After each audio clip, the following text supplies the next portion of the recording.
and welcome to my lesson today. My lesson for you today is about a man named Pythagoras.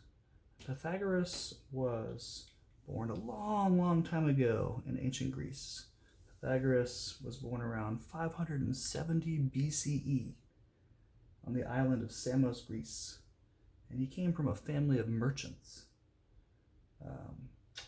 Even from an early age, Pythagoras was really interested in mathematics. He had studied some of the teachings of the great masters such as Thales, Anaximander, Pherecydes, and others. He was also interested in music. He played an instrument called the lyre, Lyre. It is similar to a harp, but smaller.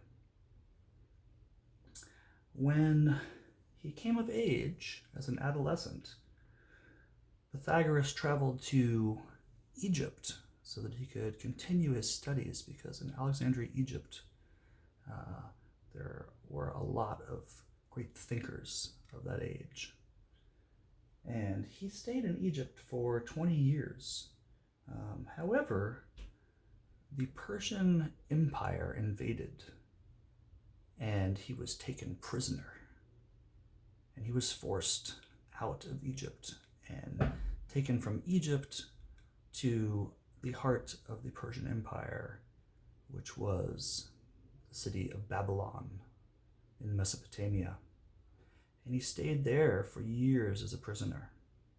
However, when he was there, he met a lot of prominent thinkers, the most impactful, the best mathematicians, and the most famous mystics all lived in Babylon. So he learned a lot while he was there, and eventually he was allowed to leave. And he went home to his home island of Samos, Greece. When he got home, he started to disseminate and spread the teachings and the wisdom that he had learned through his travels. However, the people in his hometown didn't react the way he thought they would. He got a lot of nasty stares and nasty comments, and a lot of people didn't like what he was saying. So he didn't feel very welcome there, and he didn't think that they saw the world the way he did. So he moved to another place in Greece by the name of Croton.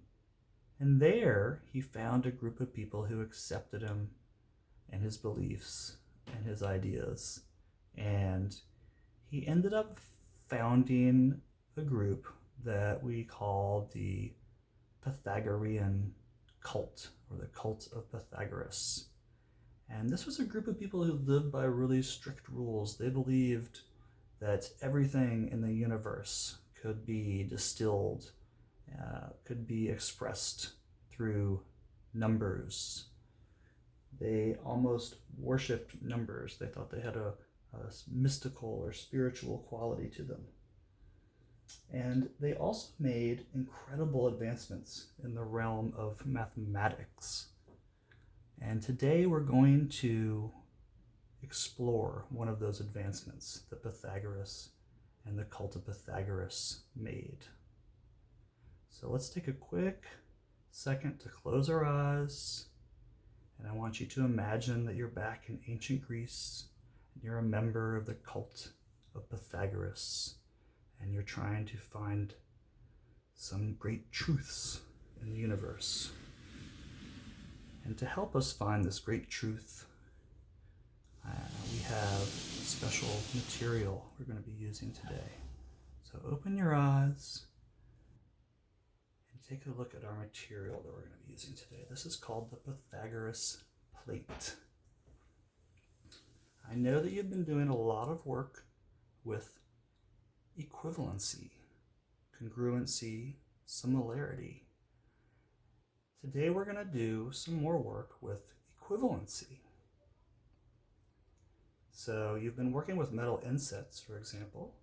Do you notice any shapes here? Can you identify any shapes? Yes, I see a square. Looks like a square to me. Now, we could prove that's a square by using our measuring tool if we wanted to.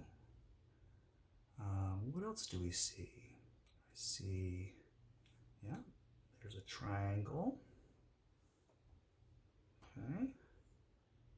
You know the parts of the triangle? We have a leg, another leg, and this is called a hypotenuse. So one leg, two leg, and the hypotenuse. All right, and we see some other squares here, and some more triangles. This triangle, do you think that this is a special kind of triangle? Does anyone know what kind of triangle? That's right, it's an isosceles triangle. I think it has a right angle. Well, we can always check that, can't we? We can use our measuring tool to check that as well. If we know this is a square, we could match it up here to check. It looks like a right angle. All right, now let's see if we can see any equivalence between these two figures here.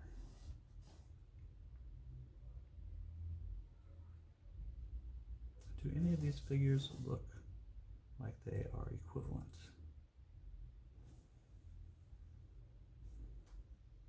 Well, let's see.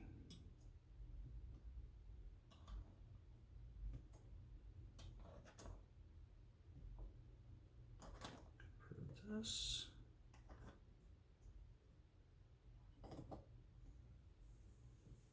Those two definitely were equivalent, and we proved it.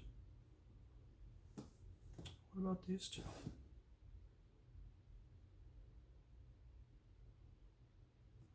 Well, let's check.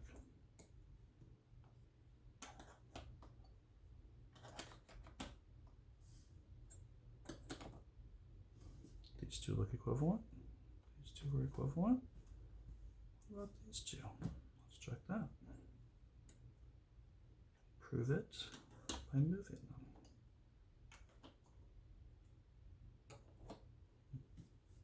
Okay. Did we forget any? What about these? Well, let's check.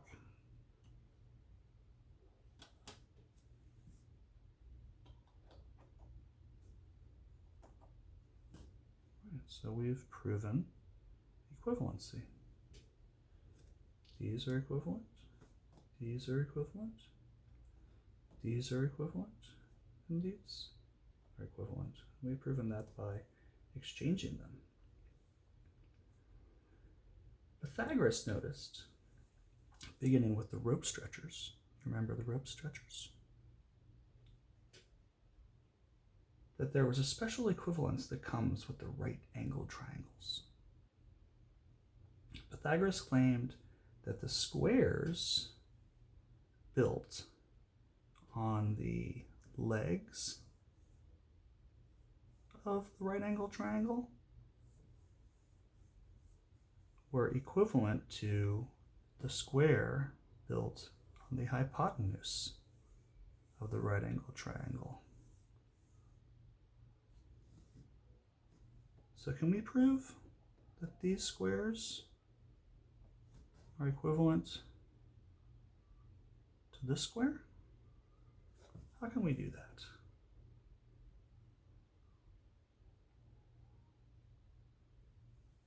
Yeah, I think that we could probably use this to help us.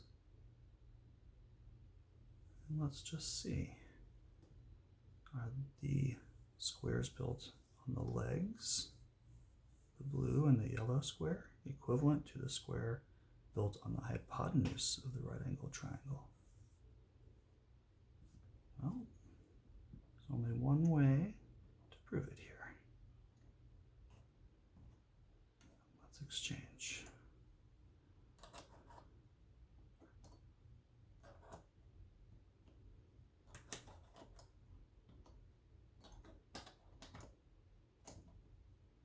Right.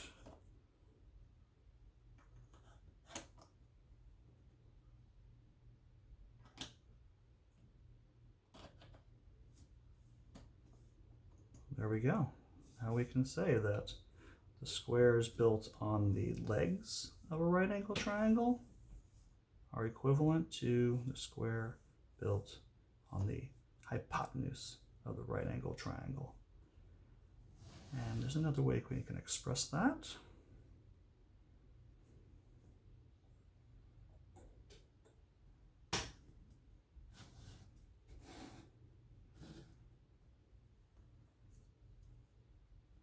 We can say that the squares built on the legs of the triangle, the right angle triangle, are equivalent to the square built on the hypotenuse